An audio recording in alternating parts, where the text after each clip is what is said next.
नमस्कार दोस्तों। आज हम लोग बात करेंगे जीएस पेपर 2 के कुछ प्रश्न हैं उन पर हम लोग, जिसमें पहला प्रश्न होगा कि वर्तमान में चर्चा में, इसको लिख लीजिए, ओपन स्काई संधि से आप क्या समझते हैं। अमेरिका द्वारा स्वयं को संधि से अलग करने के कारणों की चर्चा करते हुए इससे संबंधित चुनौतियों पर प्रकाश डालें। ठीक है, तो करंट अफेयर्स से अंतर्राष्ट्रीय संबंधों में ओपन स्काई संधि जो है इस बार काफ़ी महत्वपूर्ण देखने को मिल सकता है आपको एग्ज़ाम में। तो इस पर हम लोग डिटेल बात करेंगे। और अगला प्रश्न जो होगा वो हमारा होगा कि हाल ही में चर्चा में रहे 2+2 वार्ता से क्या तात्पर्य है। तो भारत अमेरिका संबंधों में तनाव तथा सहयोग के प्रमुख बिंदु क्या क्या हैं, इसको हम लोग 250 शब्दों में देखेंगे। यूपीएससी में आपको 250 शब्दों में पूछता है, यूपीपीएससी में आपके 200 शब्दों में यहाँ पर पूछा जाएगा। तो इस पे इन दोनों ही प्रश्नों पर डिटेल बात करेंगे दोस्तों। काफ़ी इंटरेस्टिंग तरीका है आपको समझाने का। ये कार्यक्रम आपको कैसा लगता है, किस प्रकार से आप जो है इसको देखते हैं, आप लोग ज़रूर बताइएगा। और तो चलिए दोस्तों, शुरू करते हैं। आगे बढ़ने से पहले अनअकैडमी आप सभी के लिए ढेर सारे फ्री प्रोग्राम लाता है। अगर आप अनअकैडमी पर नए जुड़े हैं तो आप हमारे साथ फ्री क्लासेस कर सकते हैं अनअकैडमी लर्निंग ऐप डाउनलोड करके। गेट स्टार्टेड पे जाइए।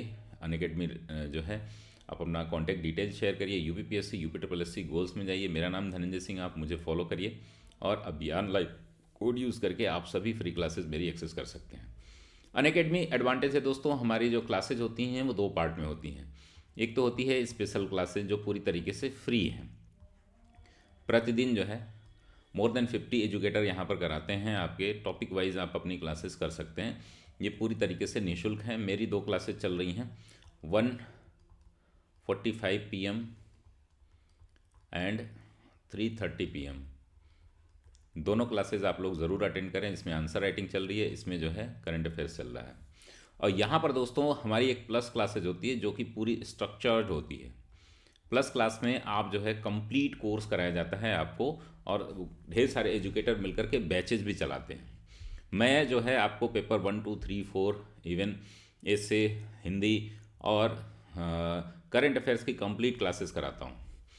तो आप जो है घर बैठे तैयारी करेंगे। लाइव क्लासेज अगर आपकी छूट जाती है तो आप रिकॉर्डेड देख सकते हैं। बेस्ट एजुकेटर यहाँ पर मिलते हैं। Get access to the multiple correspondence courses, structured pedagogy sync with academic calendar, events like workshop, strategy session, master class यहाँ पर मिलते हैं। अनलिमिटेड क्विजेज देखने को मिलते हैं आपको ऐप पर भी और क्लासेज में भी। स्टडी मटेरियल पीडीएफ फॉर्म में मिलते हैं। Multiple live doubt clearing sessions जो है हर चौथी क्लास हमारी लाइव ड्यूटी। ये स्कॉलरशिप टेस्ट है, इसको आप दे सकते हैं। और दोस्तों टेस्ट सीरीज चल रही है हमारी, पेपर 1 2 3 4 हिंदी ऐसे सभी की। इसके लिए डेट दी गई है, आप बाद में भी ये टेस्ट दे सकते हैं। करंट अफेयर्स की जो स्कॉलरशिप टेस्ट है वो आप दे सकते हैं। हाई कोर्ट के इलाहाबाद के लिए स्कॉलरशिप टेस्ट दे सकते हैं। हमारे बैच कोर्सेज हैं, इन सभी कोर्सेज के लिए एक ही कोड आपको अप्लाई करना है, अभियान लाइव सभी कोर्सेज के लिए।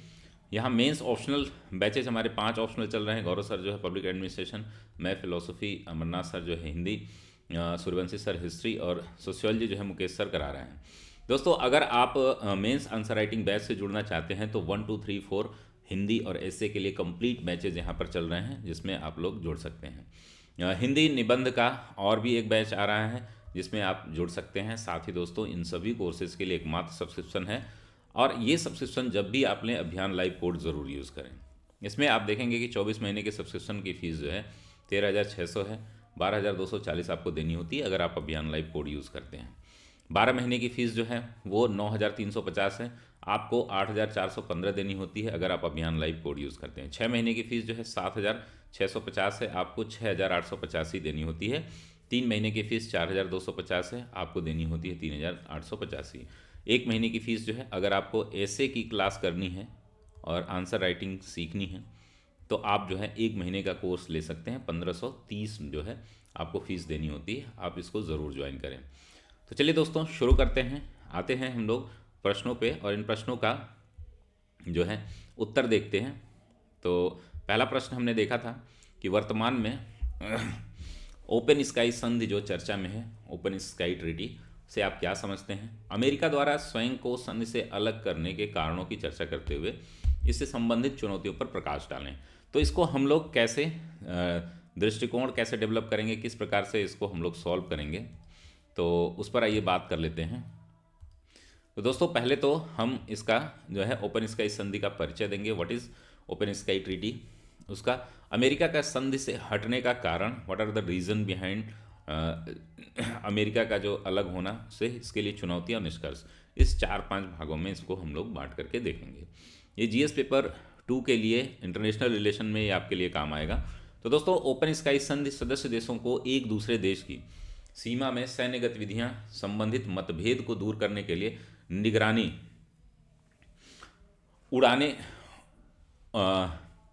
उड़ाने की अनुमति देती है। निगरानी उड़ाने मतलब कि यानी कि आपको प्लेन उड़ाने की उड़ानों की अनुमति देती है। यह संधि सदस्य देशों को एक दूसरे की सीमा से गैर हथियारबंद विमानों के माध्यम से सैन्य ठिकानों की निगरानी की सुविधा प्रदान करती है। साथ ही यह संधि सदस्य देशों के बीच पारदर्शिता, परस्पर विश्वास और पूर्वानुमान की स्थिति बनाए रखने की महत्वपूर्ण रही है। तो ओपन स्काई संधि जो है इसका ये मकसद है। अमेरिका द्वारा इसको क्यों अलग किया गया, अमेरिका ने अपने आप को क्यों अलग किया इससे, तो इसके लिए कई कारण हैं। चलिए देखते हैं। पहला कारण, अमेरिकी राष्ट्रपति ने इस संधि से, डोनाल्ड ट्रंप के समय ही ये हुआ था, अमेरिका को अलग करने की चेतावनी दी थी। उल्लेखनीय है कि इस संधि से अलग होने के लिए संबंधित देश द्वारा संधि में शामिल अन्य सभी देशों को 6 माह पूर्व इसके बारे में सूचित करना अनिवार्य है। अमेरिका के अनुसार हाल ही के वर्षों में रूस द्वारा कई मौक़ों पर इस संधि का उल्लंघन किया गया है। तो आप समझ सकते हैं कि रूस के कॉन्ट्राडिक्शन के कारण जो है अमेरिका का अलग होना स्वाभाविक था। पिछले कुछ वर्षों में रूस द्वारा अमेरिका और कुछ अन्य देशों को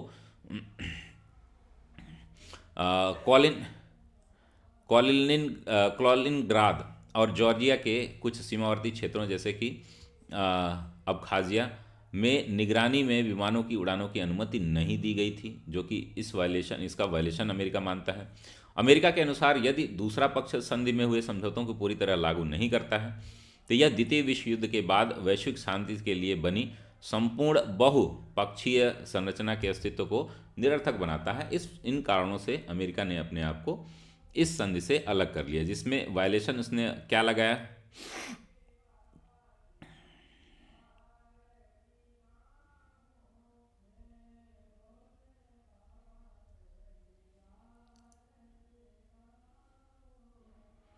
चलिए देखते हैं हम लोग कि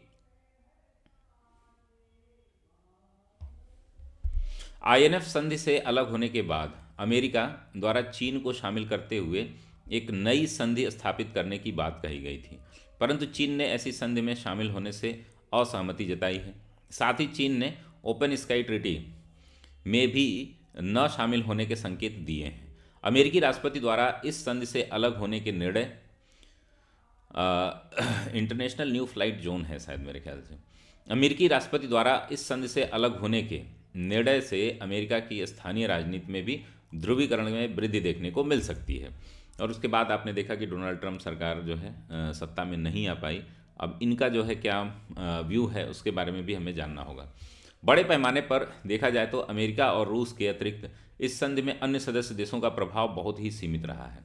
ऐसे में एक भी देश के इस संधि से अलग होने पर, ऐसे में एक मिनट थोड़ा सा,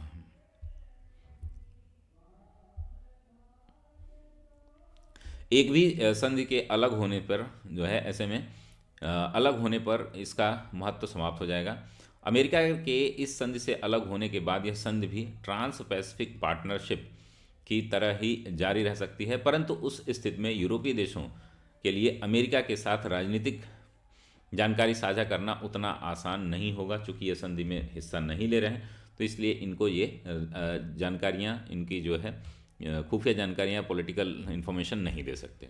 इसमें निष्कर्ष क्या हम लिखेंगे, इस संधि को अधिक कारगर बनाने हेतु अमेरिका और रूस के साथ संधि में अन्य देशों को भी इस संधि में शामिल करने का प्रयास किया जाना चाहिए, जैसे चीन, भारत, जिससे हाल ही के वर्षों में चीन की बढ़ी सैन्य शक्ति के बाद वैश्विक संतुलन को बनाए रखा जा सके। तो इसको जो है आप इस तरीके से लिख सकते हैं। चलिए अगला प्रश्न हम देखते हैं दोस्तों। हाल ही में चर्चा में रहे 2+2 वार्ता के से क्या तात्पर्य है? भारत और अमेरिका संबंधों में तनाव तथा सहयोग के प्रमुख बिंदु क्या क्या हैं, इनके बारे में हम लोग बात करेंगे। तो इसका हमारा जो अप्रोच रहेगा वो कैसा रहेगा, वो 2+2 वार्ता का परिचय हम देंगे, भारत तथा अमेरिका संबंधों में तनाव, सहयोग के प्रमुख बिंदु, इनके बारे में हम लोग डिटेल बात करेंगे। अब देखिए 2+2 वार्ता जो है कई देशों के साथ भारत कर रहा है। सबसे पहला जो है 2+2 वार्ता जो हुई थी भारत और अमेरिका के बीच में हुई थी। 2+2 वार्ता एक देश के प्रमुख मंत्रियों का संयुक्त रूप से दूसरे देश के विदेश मंत्री और रक्षा मंत्री, इन्हीं को 2 बोला जाता है। 2 यानी कि यहाँ पर आपका फॉरेन मिनिस्टर और दूसरा जो है डिफेंस मिनिस्टर, दोनों जो है इसमें शामिल होते हैं। भारत अमेरिकी संबंधों में तनाव के प्रमुख बिंदु क्या क्या हैं? विदेश मंत्री और रक्षा मंत्री से महत्वपूर्ण मुद्दों पर प्रत्यक्ष संवाद होता है तथा विशेष निर्णय लिए जाते हैं। तो ये एक आसानी होती है कि दोनों देशों के बीच जो है दोनों मंत्रियों फॉरेन और डिफेंस मिनिस्टर एक साथ मिल करके कुछ विशेष वार्तालाप कर सकते हैं। भारत अमेरिका संबंधों में तनाव के प्रमुख बिंदु क्या हैं? तो पहला, व्यापार असंतुलन। व्यापार शुल्क भारत तथा अमेरिका का 2018 में कुल व्यापार जो है $142.6 बिलियन का रहा, जहां अमेरिका लगभग जो है 58.7 बिलियन का निर्यात व 88.9 बिलियन डॉलर का आयात करता है। वर्तमान में भारत अमेरिका का 9वां सबसे बड़ा वस्तु व्यापार भागीदार है। ज्ञातव्य है कि जीएसपी भारत के कुछ प्रोडक्ट्स के लिए जो है ड्यूटी फ्री आयात की व्यवस्था करता है। अमेरिका द्वारा जून 2019 में भारत को व्यापार में दी जाने वाली सभी प्राथमिकताओं को खत्म कर दिया है, तो ये भी समस्या एक उत्पन्न कर रहा है। तो ये प्रमुख जो है मुद्दे हैं। अभी हम देखते हैं भारत अमेरिका के बीच तनाव के जो प्रमुख मुद्दे हैं वो कौन कौन से हैं। सेवा क्षेत्र में भारत और अमेरिका कुछ सेवा क्षेत्रों में परस्पर प्रतिस्पर्धी हैं। सर्विसेज सेक्टर में आप देखते हैं कि सर्विस सेक्टर में भारत के प्रतिनिधित्व तो बहुत ज़्यादा है अमेरिका में। कृषि उत्पाद व्यापार में एसपीएस बैरियर अमेरिकी कृषि व डेयरी उत्पादों को भारतीय बाज़ारों में आने से रोकता है, और साथ ही जो है WTO में भी भारत और अमेरिका का कुछ तनाव चलता है। रक्षा व्यापार में हम देखते हैं कि भारत द्वारा रूस से मिसाइल रक्षा प्रणाली S-400 की खरीद पर अमेरिका द्वारा जो है CAATSA को आपत्ति रही तथा अमेरिका ने भारतीय रक्षा खरीद नीति पर जोर दिया, यानी कि इन पर जो है भारत के साथ जो इनके सैन्य संबंध हैं वो रूस के साथ भी डेवलप ना हो, इस पर जो है हमेशा कंसर्न बना रहता है इनका। बौद्धिक जो समाज है इनका, इंटेलेक्चुअल प्रॉपर्टी राइट्स में बहुत सारे भारतीय बौद्धिक संपदा अधिकार नीतियां अमेरिका के लिए चिंता का विषय रही हैं, जिसके कारण भारत अमेरिका की स्पेशल SOI प्राथमिकता सूची में रहा है। साथ ही WTO में भी इनके कई विवाद हैं, जैसे कि हम देखते हैं सोलर पैनल को लेकर के विवाद हैं। अगर हम बात करें भारत अमेरिका सहयोग के प्रमुख बिंदु के, तो पहला हिंद प्रशांत क्षेत्र में भारत और अमेरिका के प्रमुख विश्वास बहाली के लिए काम किया जा रहा है। इस क्षेत्र में शांति, विकास तथा समृद्धि के लिए अमेरिका और भारत के बीच आपसी सहयोग समन्वय आवश्यक है। आप देख रहे हैं कि इसी के मद्देनज़र अमेरिका और दक्षिण पूर्व एशिया के भारत की स्थिति को देखते हुए चीनी आक्रामकता को संतुलित करने के लिए हमने मालाबार अभ्यास भी इंडो पैसिफिक में चलाया है।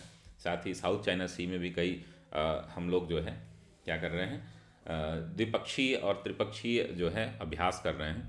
चीनी आक्रामकता को संतुलित करने के लिए अपनी नई सुरक्षा रणनीति को एशिया प्रशांत क्षेत्र में भारत के नाम पर हिंद प्रशांत क्षेत्र कहा है। वहीं रक्षा सहयोग में भारत अमेरिका में लगभग $15 बिलियन से अधिक के रक्षा सौदे पर हस्ताक्षर किए हैं। हाल ही में दोनों देशों के बीच मध्य 3 आधारभूत रक्षा समझौते क्रियान्वयन प्रक्रिया में है। Logistic exchange memorandum of agreement LEMOA COMCASA और basic exchange and cooperation agreement for geo spatial cooperation GSP हमने अभी पहले देखा था, लेमोआ पर हस्ताक्षर किए जा चुके हैं। बाकी दोनों पर वार्ता चल रही है। तो ये सारे सहयोग के प्रमुख बिंदु हैं। अब हम लास्ट में निष्कर्ष देखते हैं कि उपर्युक्त के अतिरिक्त, ठीक है, बाउलर टेररिज्म, काउंटर टेररिज्म तथा आंतरिक सुरक्षा, नागरिक परमाणु सहयोग, व्यापार और आर्थिक मुद्दों पर एक सहमत, शिक्षा, ऊर्जा तथा जलवायु परिवर्तन में अंतरिक्ष व विज्ञान प्रौद्योगिकी आदि अमेरिका तथा भारत के बीच सहयोग के प्रमुख मुद्दे हैं। दोस्तों, अगर आप जो है अनअकैडमी पर सब्सक्रिप्शन लेना चाहते हैं तो 24 महीने के सब्सक्रिप्शन और अभी 3 मंथ्स का सब्सक्रिप्शन फ्री मिल रहा है। 12 महीने के सब्सक्रिप्शन पर 2 मंथ्स का सब्सक्रिप्शन पूरी तरीके से फ्री मिल रहा है। अगर आप अभियान लाइव कोड यूज़ करेंगे तो आपको फीस मात्र देनी है 8,415 एक साल के लिए, 2 साल के लिए 12,240। तो इन सभी कोर्सेज़ को आप जल्द से जल्द जो है सब्सक्राइब कर लें और हमारे साथ जो है अपनी मुख्य परीक्षा की कंप्लीट तैयारी शुरू करें। तो मिलते हैं दोस्तों अगली क्लास में, तब तक के लिए धन्यवाद। स्वस्थ रहिए, मस्त रहिए, व्यस्त रहिए।